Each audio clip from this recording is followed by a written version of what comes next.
All right. Hi, everyone. Thank you so much for joining us today. To say the least, it has been a wild couple of weeks. We know many of you are juggling lots of uncertainties as well as probably a few children. So we're really overwhelmingly grateful that you've decided to spend an hour of your day with us. Today, we're going to be talking about 8 marketing projects that we believe you can start today, or perhaps more realistically to start on Monday, to help you thrive both now and in the future.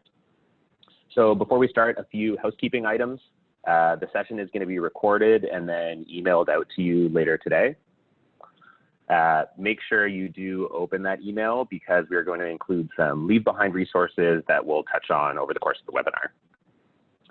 There is a chat. Feel free to say hello in the chat. You might have to switch it.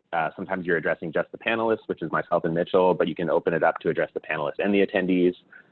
However, if you have questions, we're going to be using Zoom's Q&A feature for our question and answer period at the end.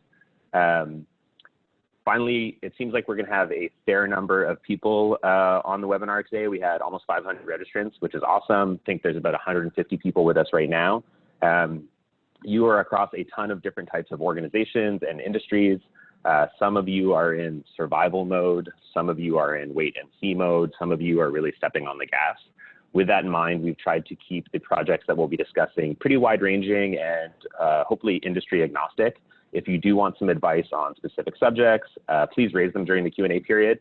As we get into introductions, we're going to fire up a quick Zoom poll, which I'm going to do like this.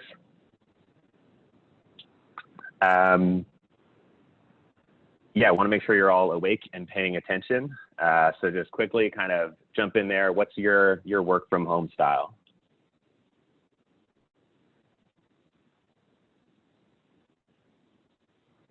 Wow, the work from home mullet outfit taking an early lead. Okay, we'll give it about give it about 10 more seconds.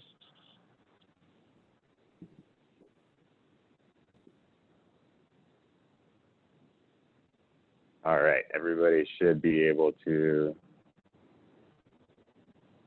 see those. So nice shirt on top, sweatpants on the bottom, a runaway victory.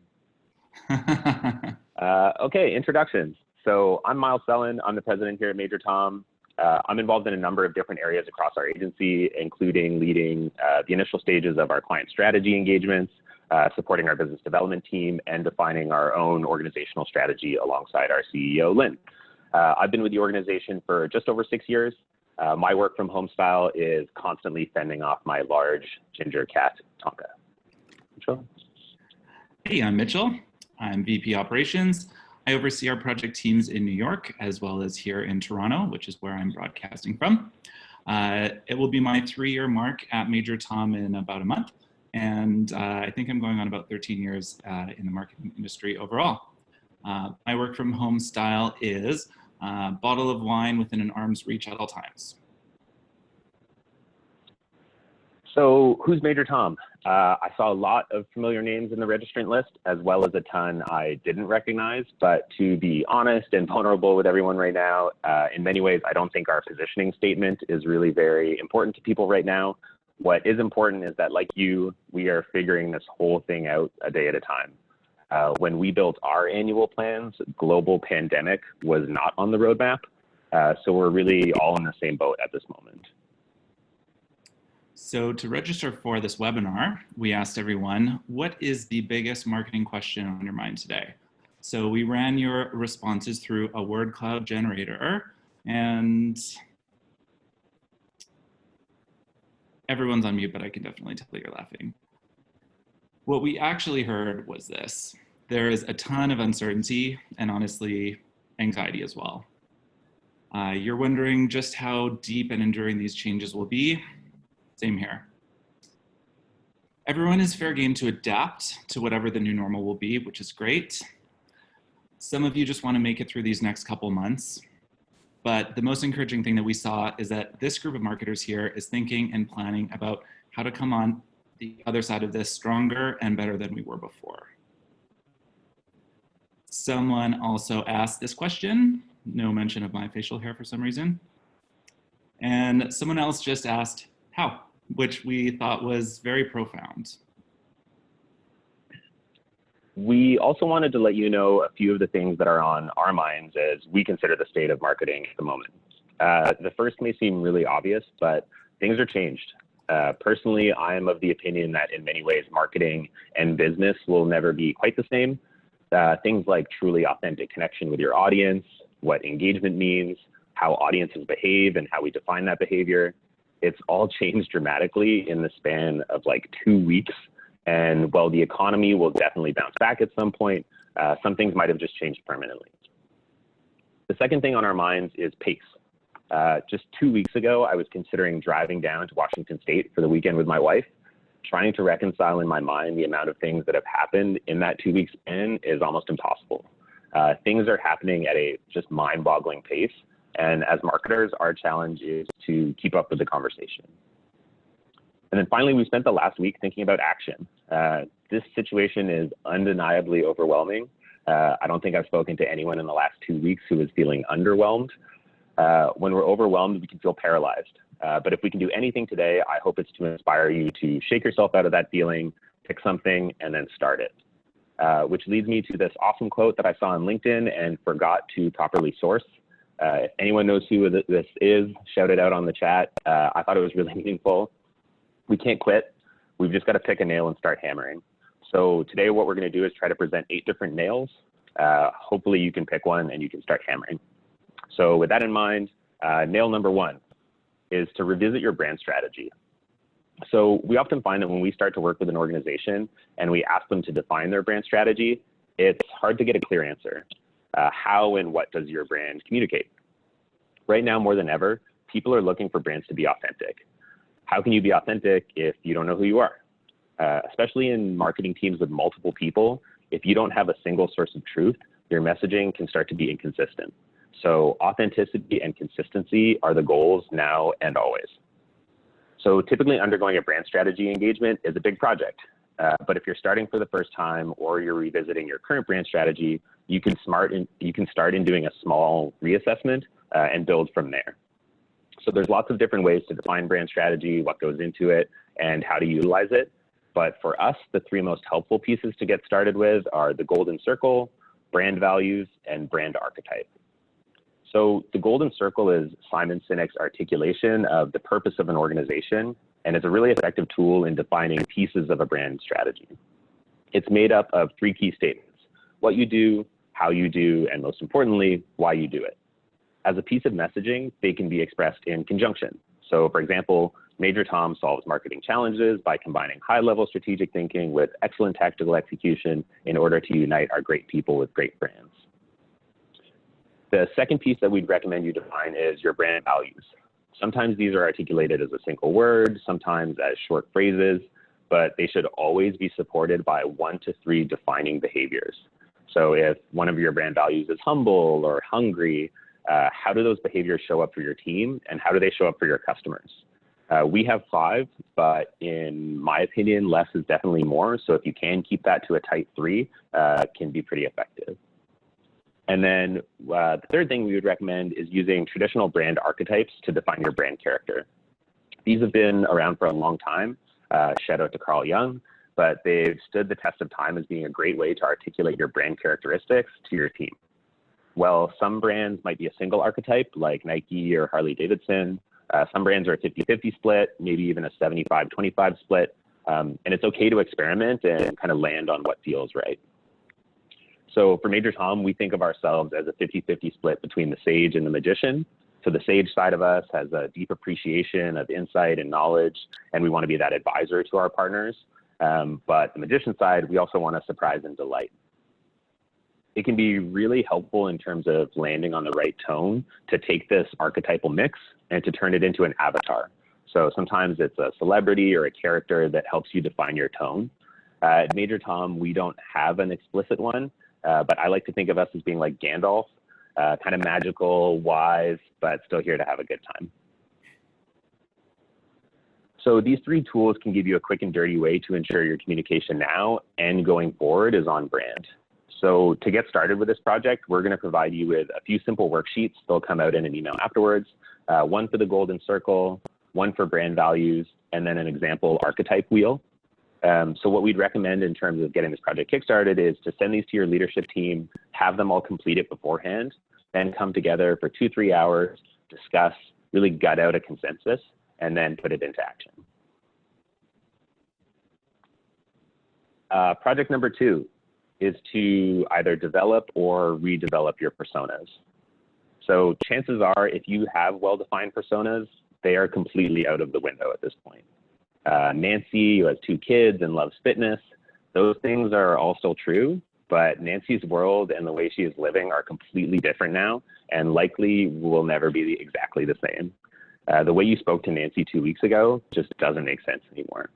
So now Nancy's kids are at best climbing over her, at least for the next week before they enter online or digital school again. And at worst, she's trying to figure out how to homeschool them on the fly. Her love of fitness, for sure, still there, but her habits have changed. She's working out from home. She's using online streaming services. For those of you in the B2B space, this is especially true. Remote work completely blurs the line of home time and work time. So you have to be especially considerate in terms of how you're marketing and where you're marketing. But now more than ever, and I would argue that when this passes, we as marketers need to be more human. People are not only sniffing out, but calling out shit like in real time. So who's your customer? What are they thinking right now? What are they doing? How are they feeling? The more you can answer those questions, the smarter your marketing decisions are going to be. So in terms of how you start, we use templates. We'll be sharing these after the session as well. For the most part, a part of your personas will remain the same, and that'll be this part up at the top here, demographics and geographics. But what they think and feel and do, those will almost certainly have changed. So to get started with this, we'd recommend sticking to 3 personas max and taking one of 2 approaches to completing them. The first is to just gut it out. Put yourself in your customer's shoes, get it on paper, pass it around your team to get feedback and input, revise it once, and then start to put them into action. The second, which is much better, but may feel scary, call them. On the phone is great, video is even better. It's quite possible that they might have some time on their hands or would love a break from the monotony of self-isolation. So talk through with them what they're up to, how they're feeling, what they're thinking about. Be honest and vulnerable. You're probably in the same situation that they're in right now, so you can really forge a genuine connection with some of your customers and get this feedback. Either way, you're going to have a much better perspective on how to empathize with them and a pretty good understanding of what they're going through now to help better inform your decisions when we come out on the other side. All right. So project number 3, do some SEO spring cleaning. Organic search volume is way up right now, and people are more hungry for content than ever. Also, in our experience, people tend to leave this for the last possible thing on their list, even though it's honestly really important. So our first recommendation, line up your toolkit. Make sure you have it, make sure that it works. Google Analytics, first of all, if you don't have this or something similar, this needs to be your Monday project. This is an absolutely foundational tool for your website. Google Search Console is a dashboard to make sure that your site looks good to Google. And then Big Webmaster Tools is the same thing, but for Bing. A couple tools like SEMrush or Moz, and there are many others, are search marketing tools that cover both SEO and paid. And a big advantage here is that they do excellent competitor insights. Yoast is a WordPress plugin that makes it really easy to update different on-page elements like your title tags and your meta descriptions directly into WordPress. And we kind of call this SEO for Dummies. Screaming Frog is a tool which has a single function, and that's to crawl every single page on your site and spit out a bunch of different details about those pages. And then finally, Chrome extensions, not to be ignored. There's a ton that we could go down the rabbit hole with. Facebook Pixel, Google Tag Manager, Mozbar. A lot of these plugins and extensions will make your job easier. Next, keep an eye on your competitors. You may think you know your true competitors by manually searching for some of your top terms, but you could have hundreds or even thousands of terms on your page and on your site. So a tool like SEMrush or Moz will help automate this process for you. We want to encourage you to conduct a keyword gap analysis to identify valuable terms that you could and should be ranking for. Website performance covers things like usability, page load, and overall user experience. And then a content analysis is one of the oldest and most reliable tactics. So discover your competitors' top content, then create your own that significantly improves upon it. And finally, who is driving traffic to their pages and how can you get a piece of that? All right, now finally tighten up your own SEO. So there's a ton of different things you could do here for a full complex SEO audit or overhaul, but we chose 4 quick wins that we really think that you can work on pretty much immediately. So take stock of all of the multiple websites or competing domains that you might have. Do you need them all? And are there any old ones? A word of caution here, if you do plan to sunset any, make sure you have a really firm migration strategy in place. And a firm like Major Tom can certainly help with something like that. For your on-page content, keep an eye on your missing title tags, missing meta descriptions, missing H1s. And local, here we're talking about things like Google My Business. So you don't need to be a brick and mortar store, but being active on here really helps to increase searchability. Your bare minimum here would be your name, your address, and your phone number.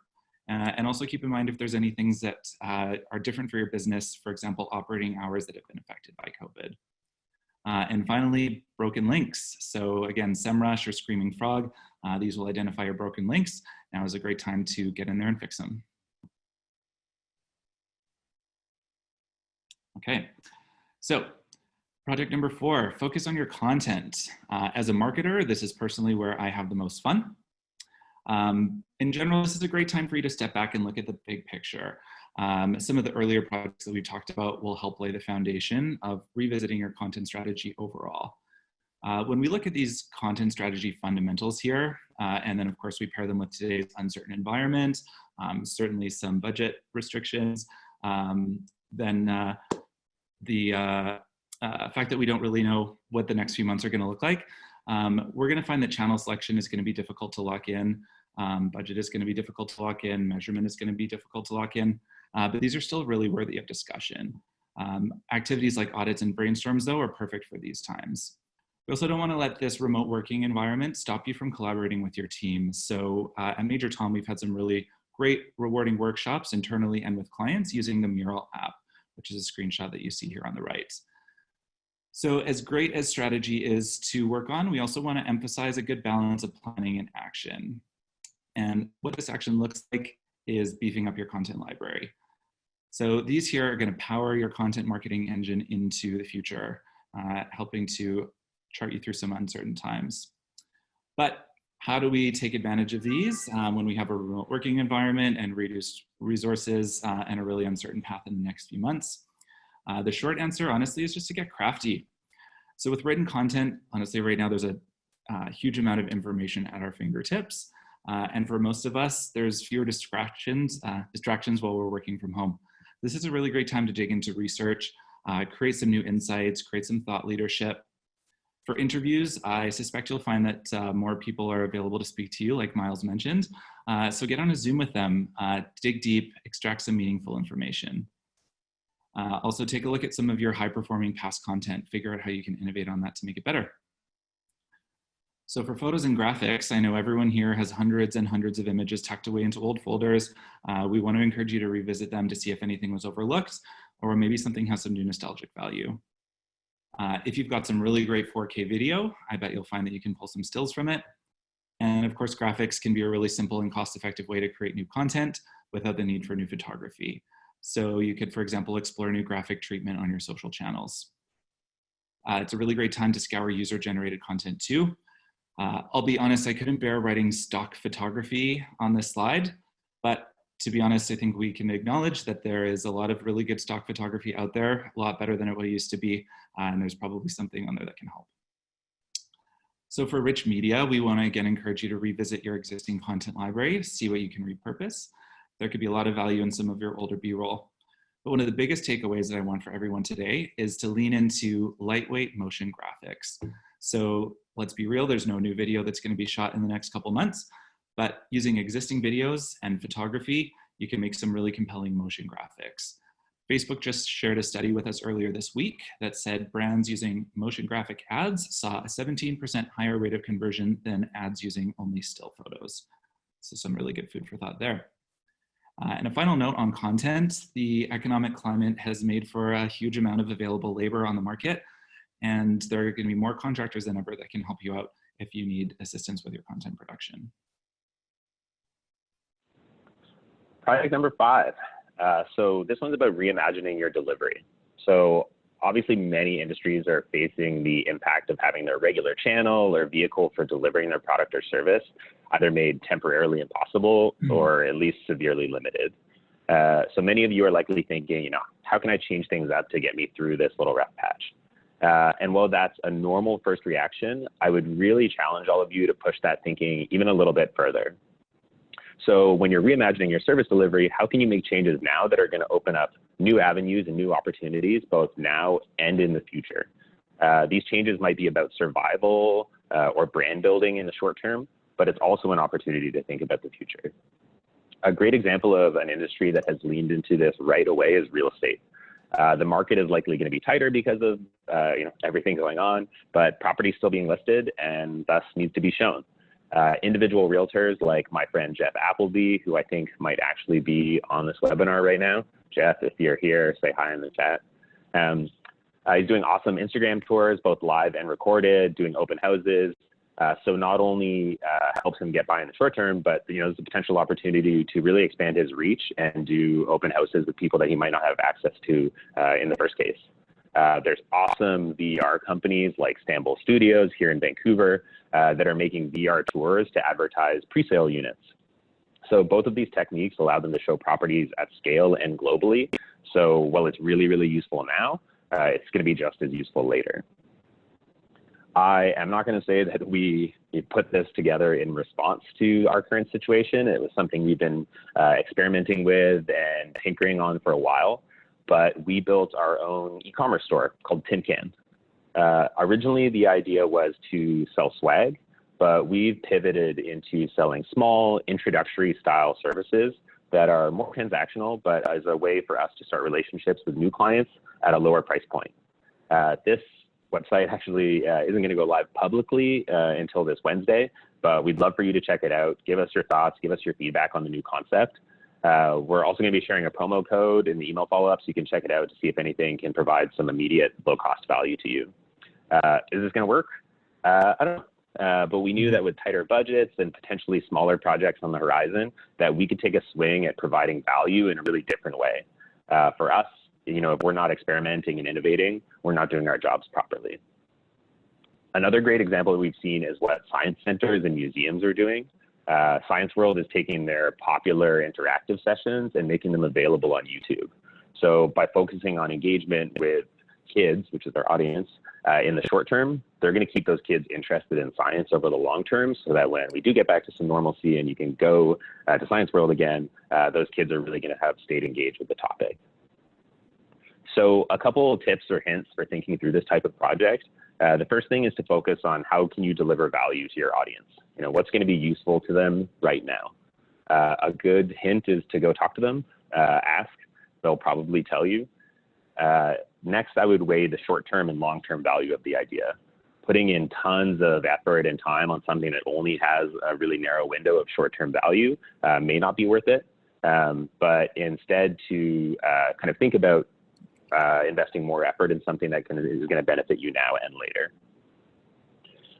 In order to make the idea more feasible, pare down your offering like we did with TinCan. That's probably 5% of a total service, but allows people to get started on something really quick. And then finally, experiment. A raw, semi-unpolished offering right now is better than letting that opportunity pass. So make sure that you jump in if you have an idea. So our 6th project is one that lots of people push off, and that's finally powering through those website updates. Everyone here probably has a laundry list of website updates that we've thought about or noticed once and never actually taken the time to do.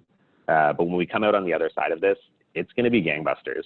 Everyone's going to be going full speed, ramping up every aspect of their marketing to compete in this reinvigorated market, and you will not have time to do website updates. In what's going to be a pretty saturated market at that point, every little competitive edge that you can have at that point is going to be crucial. So here's a couple big buckets of tasks for you to consider. The first is tracking. So whether that be updating GTM or GA implementations, as Mitchell mentioned, or if you want to put on more advanced tools like heat mapping or user recording tools like Hotjar or Crazy Egg, a slower period is great time to reassess what you're tracking and why.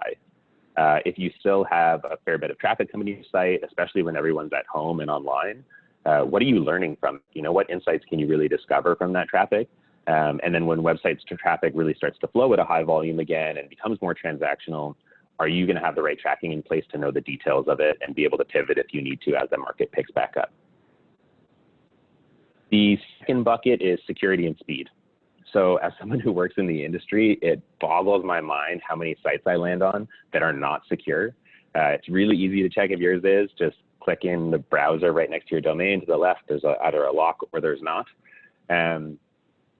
Basically, I won't interact with a non-secure website, especially if there's any form of information capture on it. We've actually seen like a huge spike in sort of like COVID-related cybersecurity attacks as well, which is awful, and people are the worst.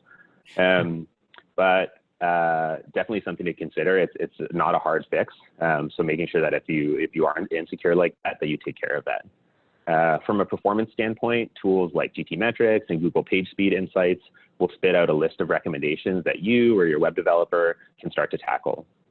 There's little things that can sometimes slip, like image optimization. They're really time consuming potentially, but you have the time and the opportunity to go in now and clean those up.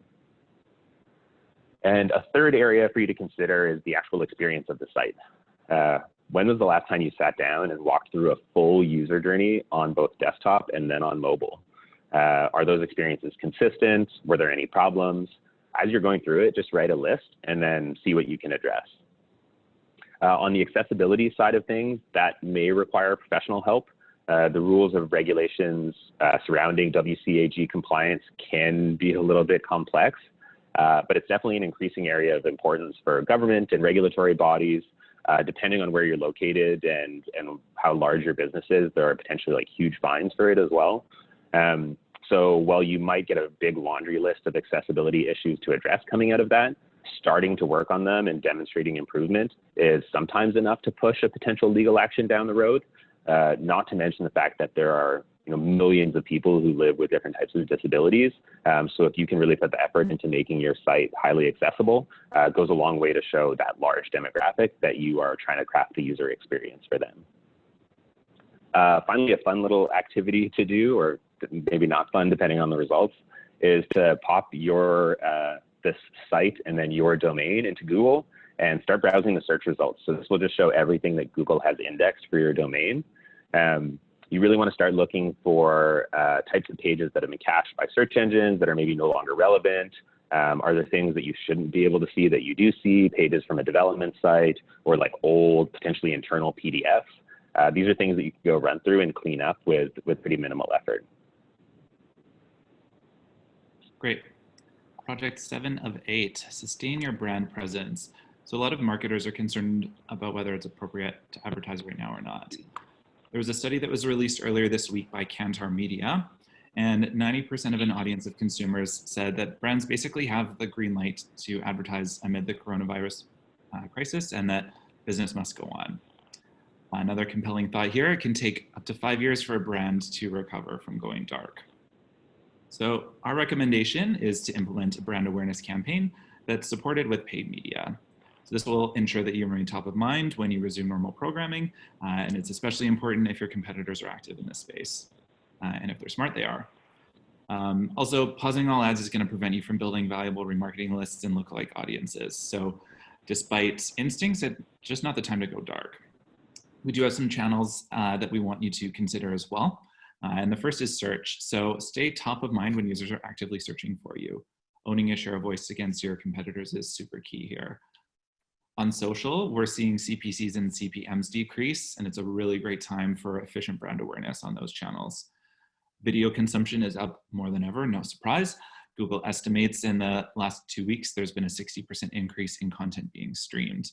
So here, YouTube, news sites, and connected TV are key channels for video.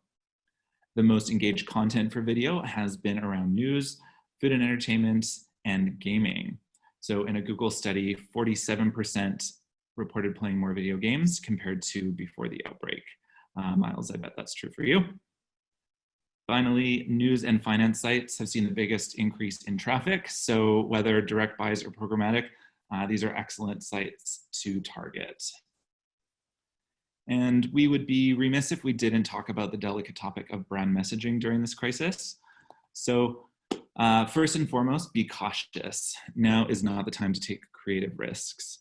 A great brand campaign will tell a story, and now we have an audience that's more captive than ever to tell that too. If you are struggling for a message, one of the safest things to do right now is to highlight your community involvement, as long as this is authentic. And as always, we suggest tailoring your message to your audience. So your existing customers or clients should be receiving a different message than your prospects. And a brand campaign is not the place for important communications related to this crisis. So please ensure that that's handled on a separate channel. And finally, if you are advertising on social, be sure that you are ready to respond and engage, and be sure that you have your key messages ready as they relate to the current crisis. Great. So the last project we would recommend is to start to build your relaunch plan. No recession lasts forever, and this one will also pass. So what can you start to do now in order to be ready for when the market really starts to restart? So this again is from our friends at Facebook, and it outlines the three main phases of responding to a crisis or a recession. Right now, obviously, we are all just trying to make through that kind of immediate section, just focusing on maintaining continuity for and communication with our audience and our customers. As we start to transition into the short term over the next few weeks and months, we want to make sure that we're keeping top of mind as a brand and be ready to capture that initial bounce back of consumer engagement. And then when we start to get into the third phase of true, demand rebound and business as usual, we've got to be ready to spring into action. So when you're building a relaunch plan, you really want to be able to and ready to execute a plan like right here. But when should you be planning for that is right here. So if you're planning when the demand starts to rebound, you're already going to be too late. Someone recently described to me that navigating a recession is like taking a sharp corner in a race car. Mitchell and I are not car people, so we talked through this a bunch and tried to understand the analogy. But so what great race cars drivers do is as they're going into a corner, they slow down. They look around, they reassess the situation, and you want to do the same. All the various pieces of information, figure out what matters, reduce what doesn't. But as they round the corner, they turn really hard.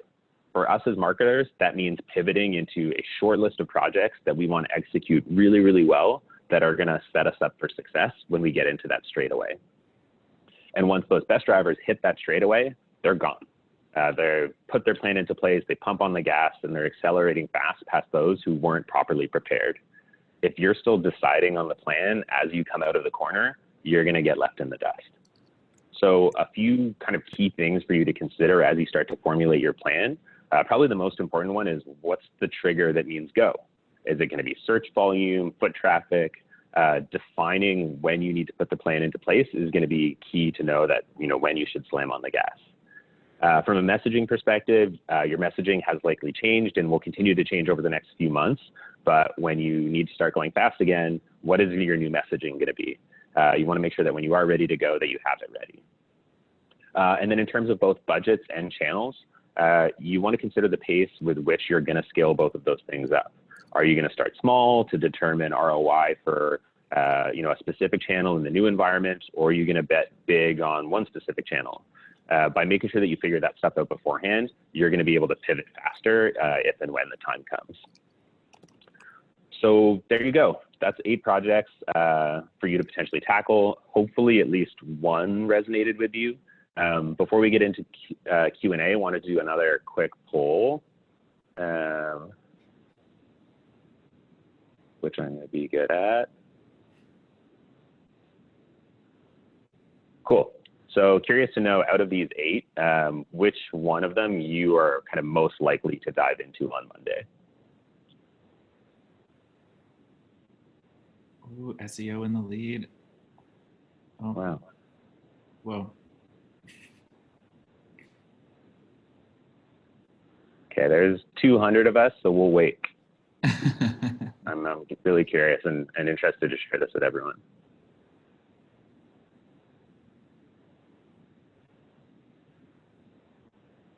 Okay, maybe we'll hit 150.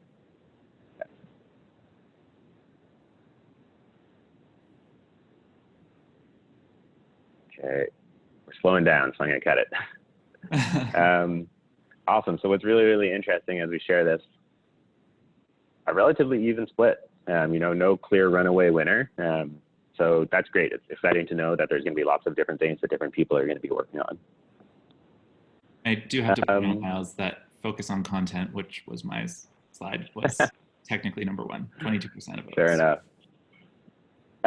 Awesome. So as we jump into Q&A, we're going to turn this off so we can see each other a little bit better. As we get into this, really quickly, just wanted to acknowledge Vicky and Victoria on our team as well, who have done so much work behind the scenes in terms of making this possible, setting up everything, being much more organized than Mitchell and myself. So a huge thank you to Vicky and Victoria. Yeah, so let's jump into, maybe we'll take a quick look at the chat first.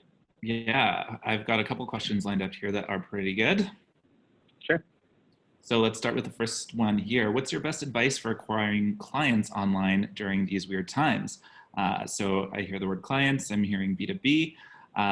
My take on it, and then I'll let you go, Miles, is content first. Maybe that's the reason that content was a bit of a winner today. B2B is an excellent space for thought leadership and a great place for content that's typically more in depth than we see with some other B2C brands and companies. So this is a great time to invest in thought leadership of your own. So taking some downtime to do that research, do those interviews, and really dig in. Yeah, I think my advice would really just to be kind of focus on what's important to that client at this time. It's going to be, you know, even what we're seeing across particular industries is that what some businesses are doing is different than what other businesses are doing in that specific industry. So, you know, try to reach out to unique clients. If you see people scaling up their marketing, things like that, that might be a good way to realize that that business is doubling down. Go try to find out what that person is specifically interested in and what that business is trying to do, and then see if your organization can provide value there. Okay, Miles, you're great at these sorts of questions. What advice would you give to an upcoming grad student seeking to pursue a digital marketing career based on the uncertain employment environment? Yeah, honestly, it's going to be tough for a little bit. I think it's few and far between the organizations that are really going to be hiring right now, especially considering the saturation of the job market, as you mentioned. I spoke with some students from Red Academy earlier this week as well. If it's feasible for you and you have the opportunity to do work for organizations that really need it right now, not-for-profit organizations, community-based initiatives, some of those are really, really going to be struggling right now, and they can use all the help they can get. So go, you know, put your skills to work. Go show them, demonstrate, build out your portfolio, that when you come out of this, you'll have a nice narrative to tell employers about yourself, that you didn't just sit on your butt and play video games. You went out there and did something productive. You could do both. To add to that, I would say that we're seeing an evolution in the job market toward the gig economy, and there are going to be more opportunities for freelancers and contractors than there were before. You might be really excited to have your first full-time job right out of the gate, but if you can lean into some smaller one-off or project-based engagements, just like what Miles mentioned, it will help to build your portfolio, give you experience, and then when the right full-time job comes along, perhaps when things are a bit more stabilized, then you've got a better portfolio to jump on it, or you might find that the freelancer lifestyle is for you. Okay. Another question here, this is from Roman. How are you communicating with clients that want to pause their campaigns because they are worried about cash flow? What do you think, Miles? Yeah, I'll give my quick take on it. I think obviously you've got to be respectful about that situation. Cash is the most important part of running a business. So as someone who runs a business, I really identify with that. It's going to be really different for every business, right? For businesses that do have the cash flow to potentially continue advertising, there's a lot of value in doing that right now. We definitely believe that, as Mitchell mentioned, and not allowing the brand to go dark. Potentially you're scaling back and really just focusing on brand awareness pieces and not necessarily bottom of funnel metrics, or bottom of funnel tactics rather. But yeah, I would talk to them about, what is the available budget? How much are they really willing to commit? I would preach and advocate for the value of not letting the brand go dark, and then just have honest, transparent conversations with them. Great. Yeah, I would agree. It's a conversation, not a directive. So we have, of course, received emails from clients who are slightly panicked. And the best thing to do is to talk it out. There are also clients who have increased their ad spend in the e-commerce space, in some B2B spaces as well. So we're definitely seeing a variety, but everyone needs to take a step back and consider what channels are working, what ones can be paused, where we can redistribute media budget, and certainly where we can move to more top funnel tactics. Great. Maybe to build on that, Miles, Tamara asks, how do you talk to senior management to secure marketing budget during this time? How do you justify that? Yeah, I would really focus on kind of talking about what the organizational goals are at that point. Understanding, and then it ties into the cash flow question a little bit as well. Organizations right now are really planning at a organization level, not necessarily a marketing level. So for some organizations, they might be pivoting really hard into corporate social responsibility initiatives, or they might be pivoting their business model to a certain degree. So once, as a marketer, you understand what those pivots and decisions are, you can recommend better marketing strategies, and then you can recommend marketing budgets based off that. But you've really got to understand that high level view first. Yeah, I would totally agree. That's something we've always done at Major Tom, is going as far upstream as possible and relating marketing to business goals, not just marketing goals. Great. Let's see here, just scrolling through a bunch more. Daniel asks, if my brand has gone dark, what is the best strategy to take when we reignite? For example, do we acknowledge the time away, or do we plow on without?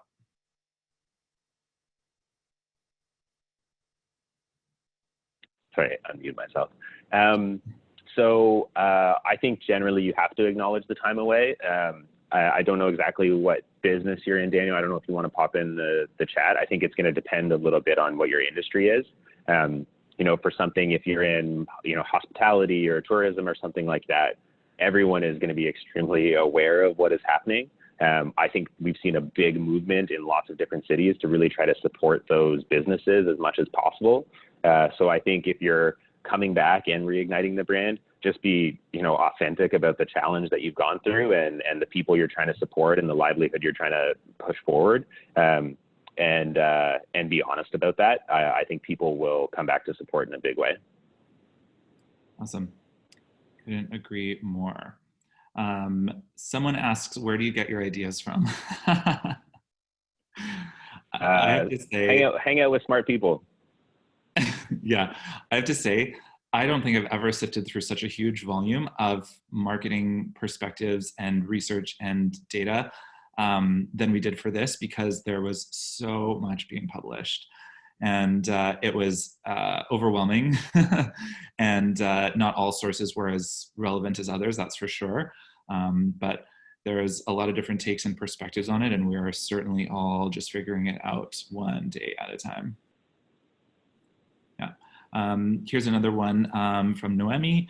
When budget has become very tight and cash flow is limited, what advertising platforms remain the most important in terms of keeping them going? Similar to quite a few of the questions that we saw, budget's one of the most difficult things for us to strike when it comes to media plans at the best of times. There's a lot of different activities and research that has to be determined even before we can make recommendations there. And then channel selection is really difficult too. So again, going back to your business objectives, understanding what your objectives are today and how they might change 2 months from now, and then taking a step back and looking at your overall media mix, your priorities, and as recommended here, this is a really good time for brand awareness and brand building. We're getting quite a few people that are using the raise your hand function, which we can't actually tap into through this webinar functionality. So if those people have questions, please type them into the Q&A button that's just right beside there. Do you expect when things calm down, but people remain quarantined, that e-commerce activity will increase, or due to financial crisis, will we see a continuous decline? Interesting. What's your take on that, Miles? I think e-commerce will continue to increase. I think this is going to be a pretty pivotal, and this is just a personal perspective, obviously. I think that people's reliance on e-commerce, especially over the course of the next year, as we sort of all deal from the fallout of this, is definitely going to continue to increase and continue to be a larger channel for lots of businesses. My general recommendation, which take with a grain of salt because it depends on your business and industry, but if you have the opportunity to start to dive into e-commerce in a particular type of way, I would definitely be experimenting with that. It's kind of no harm, no foul. There's lots of ways to get started quite quickly and easily. So I would definitely explore it if it's an option. Brands that are excelling in e-commerce right now also have an ability to win a lot of customer loyalty over brands that are not during this time. And on the other side of this crisis, a lot of that loyalty will remain. So that will be a really interesting thing to see as preferences and loyalties shift. But I certainly believe that there will be a lot of buying habits that resonate on the other side of this for the long term. Yeah. All right, let me see a couple more questions here. We'll shout out Ivy because someone did ask about TinCan. So how do we fulfill the services after you make a purchase from TinCan?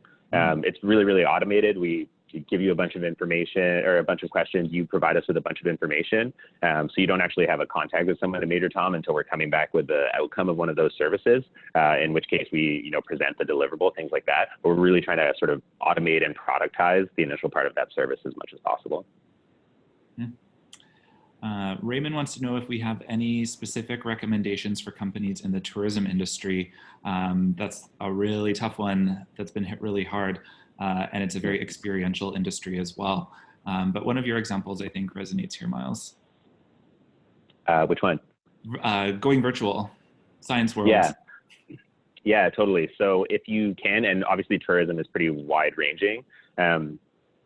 First and foremost, I feel for you. We have tourism clients and totally understand that this is a really tough time.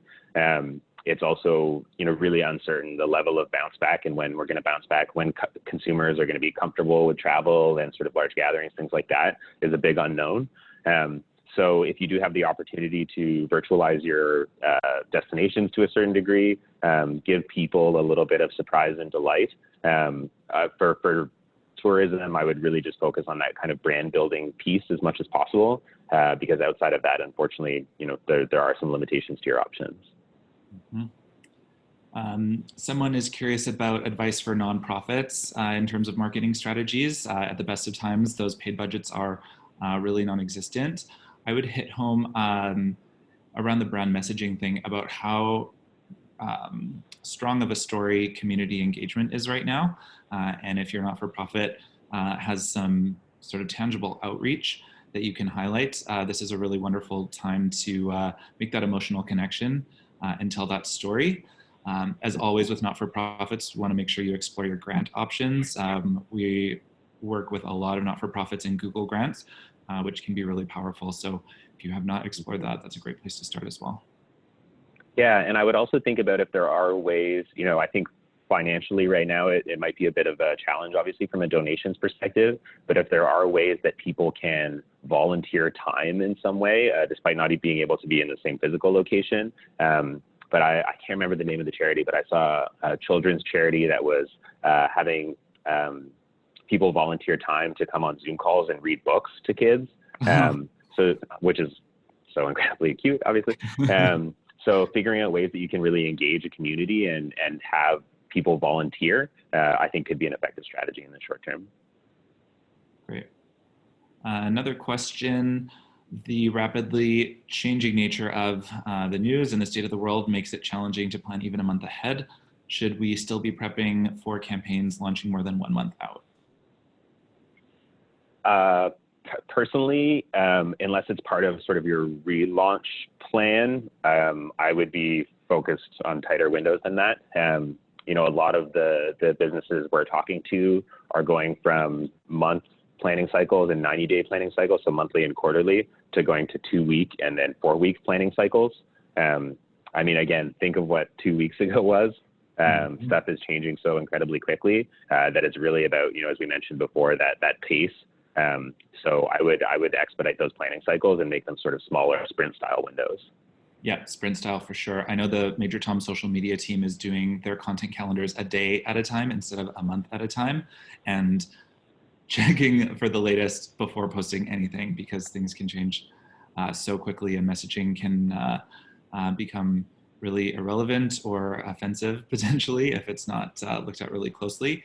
A big challenge on the creative side of things with planning campaign creative as it aligns with seasonality is tough. Are we going to need spring creative? Are we going to even get to use and leverage our summer creative? If we haven't shot it already, when do we do that? So that's a time to get crafty and yeah, take it a day at a time for sure. All right. A lot of the questions that are still coming in, we've kind of touched on in other themes or groups. So I think we might be ready to wind it down. Miles, what do you think? Yeah, I think we'll wrap up. Obviously, if you do have some more questions, reach out to us on social. Mitchell and I are also going to be providing strategy consultations at a discounted price through TinCan if you want to check those out. So if you do have really specific things for your business, we'd be happy to try to dig into those as well. You know, outside of that, as we're wrapping up, we really just wanted to share a final thought with you. You know, Mitchell and I think most people at Major Tom are incessant optimists. And we've been spending a lot of time thinking about what the silver linings of this unquestionably shitty situation are. And one of them is that this is an extremely rare shared experience. We are all going through this together. We were like 250, almost 300 people on this call at one point. And although we all probably feel overwhelmed by the present and definitely uncertain about the future, we all feel that. You know, I want you to succeed. Mitchell wants you to succeed. Everyone else in this call here wants you to succeed. So while you may feel alone, you've got a couple hundred other cheerleaders as you start a project on Monday. We're going to throw up a LinkedIn post on Monday asking what project that you were starting at 8 a.m. on Monday to get ready for the future. We would really love it if you could all chime in. Let us know how you're starting it. Let us know how it's going. And tag another marketer that you know. Encourage them to get started as well. So like, let's all pick a nail. Let's get hammering, because that's the way that we're going to get through this. So from Mitchell and myself, thank you so much for joining us. It's been an honor. We wish you and your families all the health and happiness in the world, and have a great weekend. Thank you, everyone. Take care.